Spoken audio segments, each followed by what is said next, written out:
Donc on continue. Voilà, mes petits juifs, venez, on va faire une potion de juifs pour le chasser.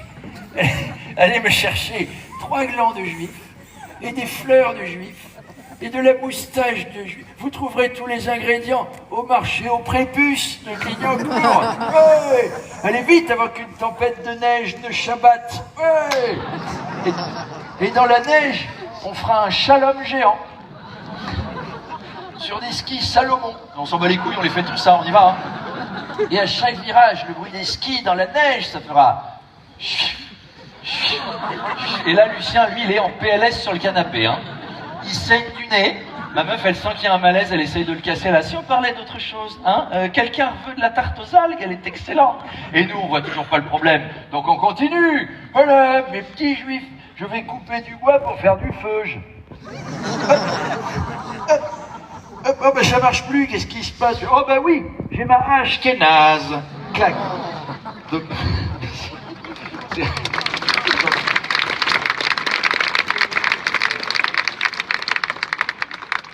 C'est gentil parce que lui, il n'a pas applaudi, je peux vous dire. Hein. Parce qu'à un moment, quand même, on se tourne vers lui et... C'est pour ça qu'il rit pas. Alors, Joe, il regarde ses pompes, fait... Bon ben, je crois qu'il serait le temps d'arrêter. Non, arrête, pour le coup, c'est pas cool pour moi, là. Non, mais je vais y aller, hein, parce que je pense que c'est mieux. C'est dommage, Lucien, parce qu'on aurait pu mettre la charia avant l'hébreu et tout ça. Casse-toi, vraiment, c'est pas cool. Et donc, je me retrouve seul avec les deux qui me... fusillent du regard. Donc, je suis là... Ok, bon, je vais les calmer en leur servant un verre d'eau à la cuisine, un truc comme ça.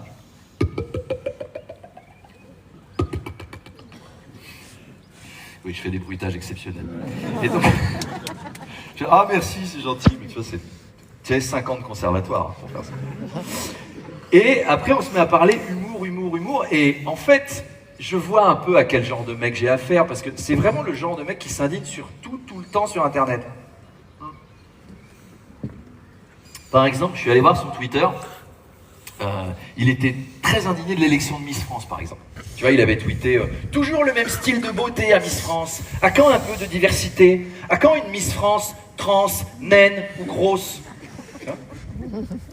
Bah ouais, quand? Non, mais parce qu'attention, hein, moi, Jean-Pierre Foucault qui reçoit 40 grosses naines trans, je regarde.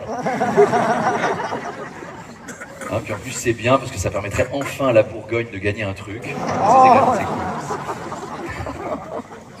Non mais encore une fois, c'est des trucs, des vannes comme ça, je sais, hein, il y a le conflit, voilà, c'est très compliqué, mais c'est pas à prendre systématiquement au premier degré. Des fois c'est juste de la légèreté, on rigole, on s'amuse, on peut rire d'un peu tout, hein, on peut rire de tout.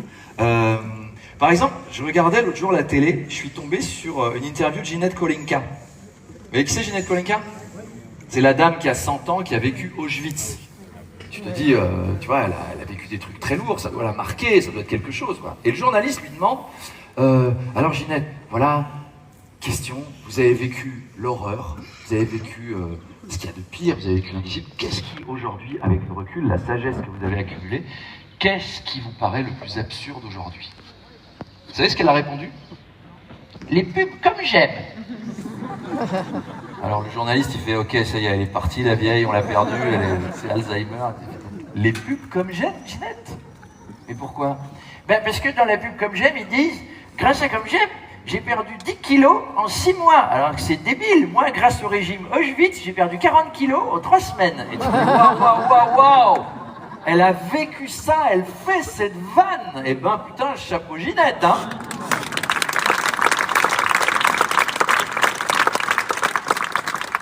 D'un peu tout. Moi j'ai une histoire personnelle comme ça un peu étrange, assez exceptionnelle. Pendant 1 an, j'ai vécu en couple avec une fille qui était une rescapée des attentats du Bataclan.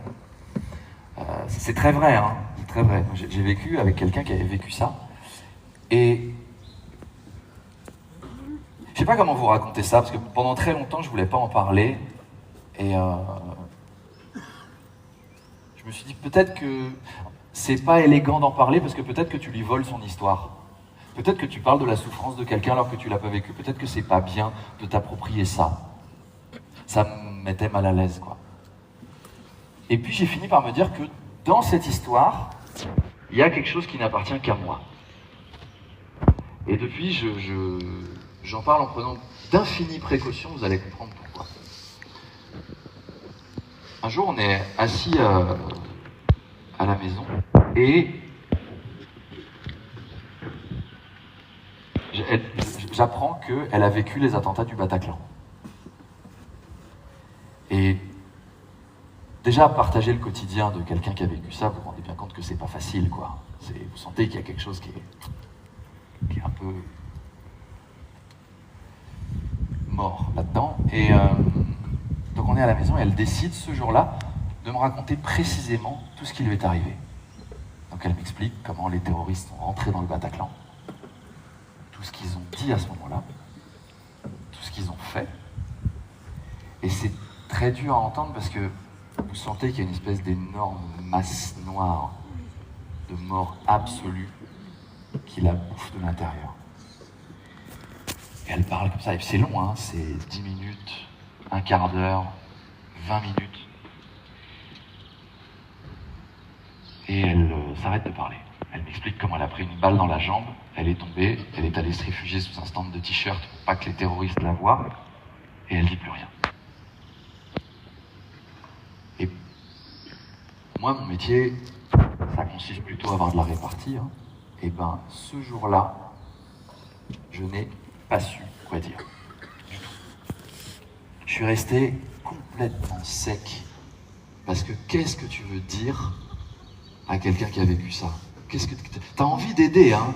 T'as envie de tendre la main, t'as envie de la faire remonter à la surface, tu sais, lui. Mais tout paraît dérisoire, tout paraît inutile. Mais t'as quand même une alarme qui se met en place dans ta tête, il faut dire quelque chose. Et il y a une petite voix qui m'a dit, peut-être que le mieux, c'est de faire ce que tu sais faire de mieux. Alors je lui ai pris la main, je l'ai regardé dans les yeux, et je lui ai souri, quoi, un peu comme je pouvais, si tu veux. Et je lui ai dit, bon, allez, ça va aller. Si tu veux, maintenant, d'ailleurs, ça peut être à mon tour de te mettre une cartouche.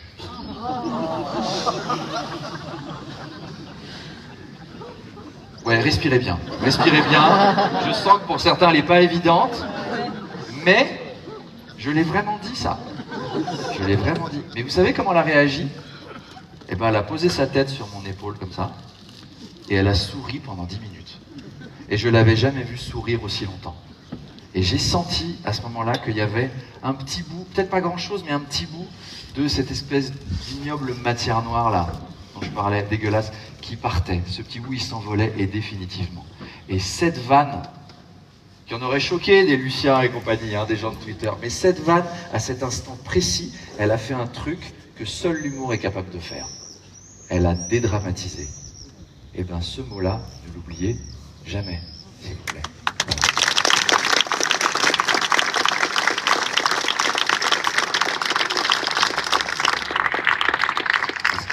Reste très vrai. Après, avec cette fille, on a pu en parler de ça et on a pu faire des vannes là-dessus. On a pu en plaisanter. On a pu plaisanter de ces mecs qui vont se faire exploser pour 72 vierges. C'est absurde. Ils vont tuer des gens pour 72 vierges. Quelle arnaque en plus, hein? Parce qu'on ne sait pas pourquoi elles sont vierges. Imagine, t'arrives au paradis et t'as 72 vieilles profs de latin.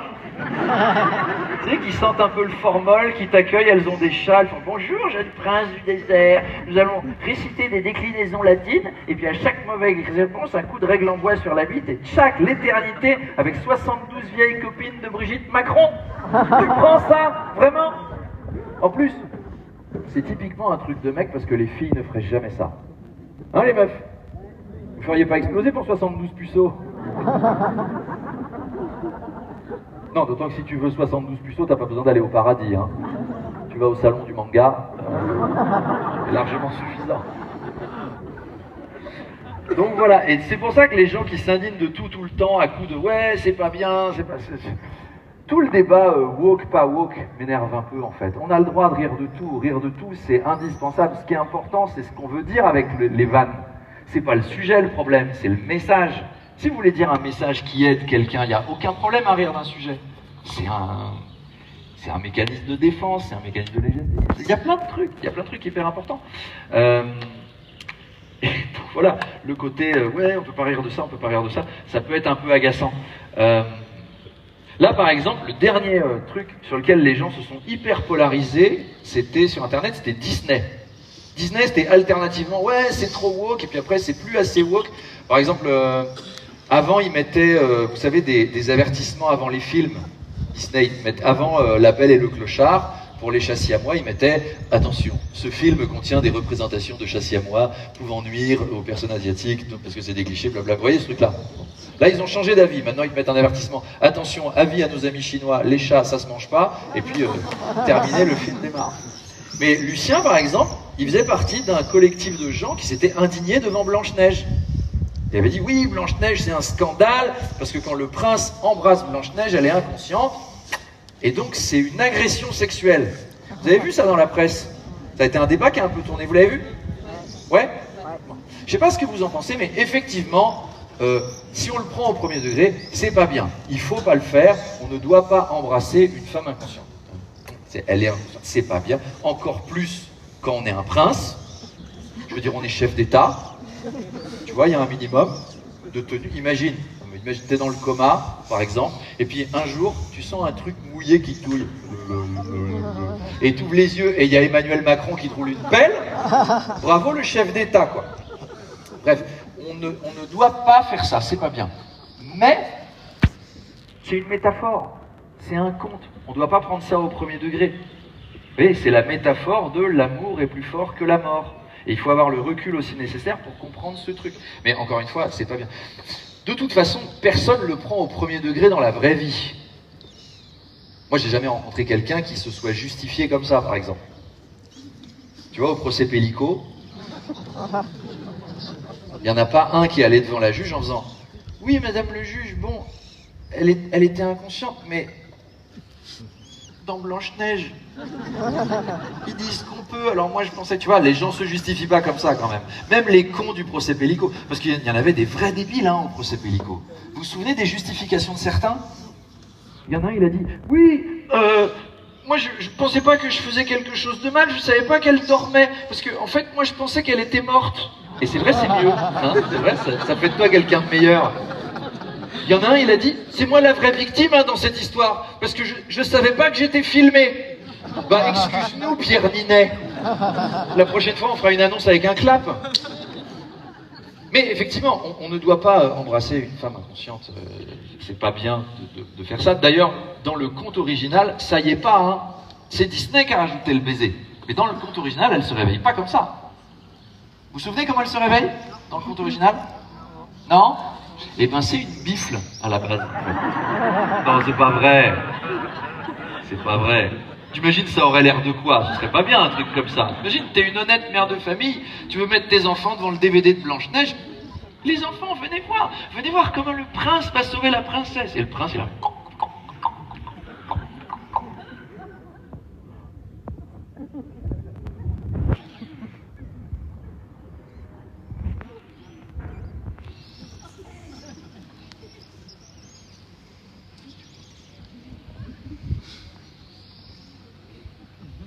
Hé, Blanche-Neige, tu dors?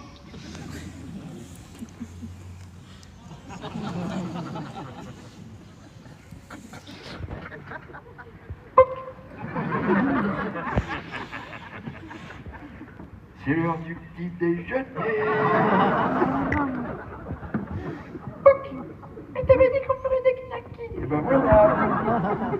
Voilà, ça n'aurait pas beaucoup de sens et ce serait pas bien. Même au deuxième degré, ce serait pas bien. Mais enfin, c'est quand même pas ça qui se passe, quoi. Alors, dans le vrai conte, je sais pas si vous savez comment elle se réveille, mais dans le vrai conte, en réalité, le prince arrive dans la clairière. Il voit Blanche-Neige qui est inconsciente sur une espèce de promontoire et il se dit « Oh mon Dieu, elle est tellement belle !» Et il tombe instantanément amoureux d'elle, donc il dit à ses serviteurs « Ramenons-la au château, je veux l'admirer pour l'éternité, on va la mettre dans un cercueil en verre dans ma chambre. » Majesté, un cercueil en verre, c'est sûr. Parce que là, oui, bon, elle est pas mal, mais dans 3 semaines, elle est verte et il y a des mouches, quoi. C'est pas le même délire.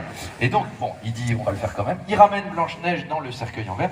Là, il y a un des serviteurs qui trébuche, le cercueil tombe, et là, Blanche-Neige, sous le choc, recrache le morceau de pomme empoisonné qui était dans sa gorge, et elle ressuscite. Voilà comment elle fait. Pour remourir après d'une rupture de l'artère fémorale à cause d'un bout de verre, parce que évidemment, c'est un peu con d'avoir fait ça. Mais c'est des idées à la con de princes de contes de fées, ça. Les princes de contes de fées, les princes de Disney sont toujours bêtes. Vous avez dû remarquer, le prince de Réponse. Vous voyez, Réponse, qui est une fille qui est atteinte d'hyperpilosité, elle a des cheveux de 24 mètres, les poils sous les bras, la forêt, tu vois, le maillot, pareil, hein, body minute, il va au taille-haie dessus. Hein. Voilà, comme ça. Mais elle est, donc, c'est Chewbacca et elle cherche l'amour, elle a... dans sa tour, et il y a un prince qui entend cette douce mélopée et qui décide d'aller la sauver. Donc il y va, il fait « Hé, Réponse, balance tes cheveux, je viens de chercher », sans se douter qu'elle fait 40 kilos, que lui en fait 250 avec l'armure, et que s'il tire dessus, il va pas monter. Par contre, elle va descendre. Elle va s'éclater comme une crêpe, et c'est que des idées comme ça qu'ils ont, les mecs. Le prince de Cendrillon, qui danse avec Cendrillon au bal, comme ça. Et au moment où elle dit « il est minuit, je dois rentrer », vous savez ce qu'il fait dans le vrai conte pour la retenir? Il lui offre pas une coupette en plus ou un truc comme ça. Non, non, il dit à ses serviteurs « on va enduire les escaliers et les couloirs du château avec de la poix. C'est du goudron mélangé à de la colle. » Sa technique pour brancher une meuf qui lui plaît bien, c'est du papier tue-mouche. C'est de la scotcher au sol. D'ailleurs, pour ça qu'elle perd la godasse. Vous savez, la fameuse pantoufle de verre qui s'écrit Veiller. Parce qu'il y a eu la controverse pendant des années. Tu sais, on se disait, est-ce que c'est VE2RE ou VAIR? VAIR, c'est une fourrure d'écureuil, en fait. Donc, controverse qui m'a toujours fait marrer parce qu'il n'y a aucun des linguistes qui a tilté sur le mot pantoufle. Qui va à un bal royal en pantoufle? Tu vois, c'est quand même curieux. Moi, je suis déjà allé à l'Élysée, j'ai pas mis mes chaussons, quoi. Pourquoi elle avait ça? Probablement la marraine l'a fait. Tu sais, la connasse qui s'est barrée après l'avoir dit « tu seras très jolie !» Pouf, elle se casse au Seychelles pendant 17 ans. Pendant que l'autre, elle est obligée de passer la serpillière à la main avec les 2 sœurs qui la fouettent, là, qui sont super méchantes. Et elle revient 17 ans plus tard, elle voit l'esclave, elle fait « oh merde, je suis désolée. Pour me faire pardonner, je vais t'envoyer au bal et je vais te faire une belle robe. Allez, salagadou, la machikabou, la bibidi babidi. Pouf, la belle robe gâteau. » L'autre, elle fait « par contre, j'ai des chaussons. T'es jamais contente, hein, la connasse. » Et elle l'envoie là-dessus. Non, mais c'est horrible. Et donc, elle danse avec le prince, elle se tire, lui, il trouve la chaussure et il dit « grâce à ça, je vais la reconnaître. » Alors déjà, t'es pas physionomiste, mon gars. T'as dansé avec pendant 4 heures. Tu pourrais la reconnaître avec son visage, par exemple. Et non, il la reconnaît avec la chaussure. Comment? Je ne sais pas. Mais avec sa main, c'est formidable. Regardez, serviteur, regardez cette chaussure. Regardez, elle appartient à cette tête que je ne connais pas, que je ne sais pas où elle est, mais oh, regarde, ce parfum de mystère. De Münster, Majesté, c'est pas ça, c'est du Münster. Et ils sont tous comme ça, du même niveau. Le prince de la Belle et la Bête. Je ne sais pas si vous savez pourquoi il devient une bête, d'ailleurs. C'est parce qu'il est méchant. Ouais. Exactement. Il a refusé une vieille l'hospitalité qui lui a dit « mais en fait, je suis une sorcière, connard. Et du coup, je vais te transformer en bête et tout ton personnel en objet. » Vous êtes content, le majordome, qui est devenu une pendule.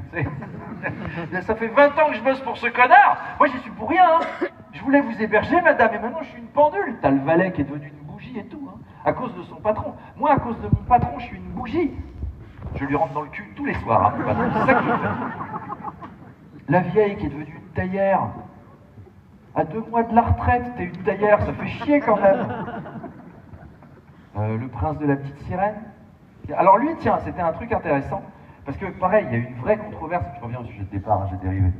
Il y a eu une vraie controverse sur la petite sirène, parce que, woke pas, Disney a fait un remake en live de la petite sirène avec des vrais acteurs et tout, et ça a rendu hystérique toute l'extrême droite de Twitter, parce que l'actrice qui devait jouer Ariel la petite sirène, elle était...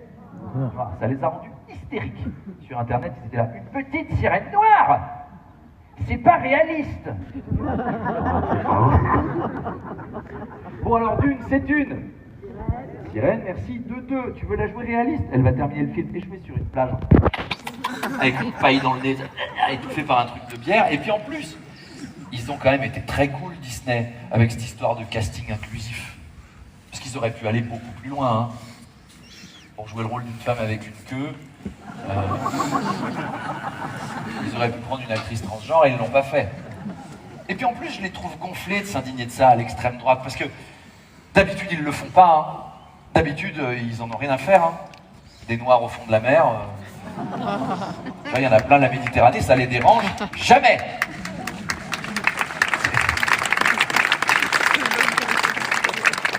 C'est droite ou gauche par le duc?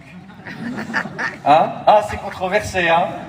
C'est controversé. Oui, alors, quand vous faites ça, moi, je dois retourner le truc, je ne sais pas. Je sais pas. Mais bon, voilà. Donc, ça les a indignés vachement. Et moi, ce qui m'indigne dans ce conte, encore une fois, c'est pas vrai, c'est l'attitude du prince que je trouve chelou. Il est bizarre, ce mec. C'est un gars qui essaye de se taper une sirène. Tu vois, bonhomme, on parlait de zoophilie tout à l'heure. Eh ben, on est un peu là, parce que c'est mi-femme, mi-cabillaud, hein. C'est pas bien d'aller enculer des saumons, en fait. C'est un peu ça qui fait. Non, puis en plus, je trouve que c'est très très optimiste de draguer une sirène. Faut espérer qu'elle suce bien, quoi. Oui, parce que t'as que ça pour t'amuser. En dessous, c'est du poisson. Il reste que ça, choupette. Tu comprends? Et en plus, c'est être optimiste parce que c'est rare, les filles qui sucent bien. Moi aussi, c'est rare. Alors là, faites pas pouf. C'est vachement rare. Non, mais on peut faire le test, hein. Alors, j'en ai rien à foutre, hein. Alors là... Non, mais d'accord, je pensais pas soulever de controverse, mais je suis prêt à l'affronter, la controverse. Les gars, applaudissez si vous êtes en couple avec une fille qui suce bien. Tu vois, ils sont 6. Eh, il y a des mécontents ce soir, les filles, hein. Va falloir vous entraîner. Vous avez vu, les gars, je viens de vous donner un joli truc à marchander pour après le spectacle. Eh ben, vous savez quoi? Pensez à moi si elle le fait. Si, je veux vous imaginer en train de faire « Oh oui, Arnaud de Manche. Oh, merci, Arnaud de Manche. Ah, c'est formidable. Allô, Thierry, il faut absolument que tu ailles voir Arnaud de Manche. Voilà, pensez à moi, c'est le bouche-oreille. C'est très, très important. De l'inverse? De l'inverse? Ah, toi, t'as envie d'avoir l'inverse ce soir. Il est à côté, ton gars? Eh ben voilà. Non, c'est elle, c'est ta copine. Vous êtes à 3. Tiens donc. Eh ben, on s'amuse bien à Bar-le-Duc. Eh ben voilà, faites-vous plaisir les uns les autres. Envoyez-moi une petite vidéo, je dirai qui a bien fait le boulot à qui. Je suis très fort pour juger ce genre de choses. J'ai beaucoup d'entraînement, j'en ai regardé des tas des documentaires. Donc, pensez à moi si vous le faites, d'accord? Bon, j'ai un peu dérivé avec la bifle